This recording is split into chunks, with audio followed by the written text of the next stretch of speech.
uşaqda yastı pəncəlik varsa, ayaqça basma varsa nə edə bilərik?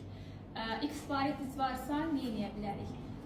Bunun cavabı apardığımız müalicənin nəticəsi əlimizdə rentgen şəkillərindən artıq var. Anası, əvvəl gələndə necə idi Lalədə?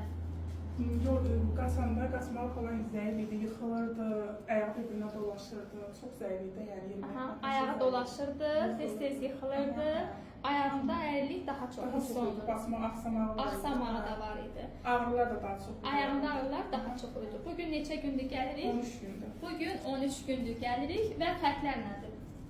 Fərqlər yıxılmağı yoxdur, yorulmağı yoxdur, ağrılar bəlkə çox dayanıqdır. Ağrılar dayanıb, yıxılma yoxdur, yorulma yoxdur və ən əsas sürpriz bir nəticə ki, yəni ayaq idmanlarından ayaqqabı içliyi nə qədər fərq verə bilər 13 günə. Demək, əvvəlki nəticəmizə baxırıq.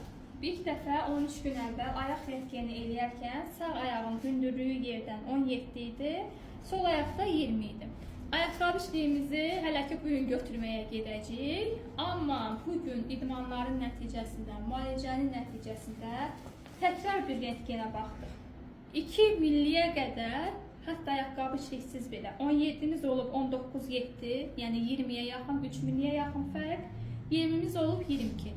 Yəni bu da onu göstərir ki, düzgün diaqnoz, düzgün müalicə, düzgün təyinat nə qədər, yəni qısa bir müddətə belə nə qədər böyük bir dəyişikliklər verir.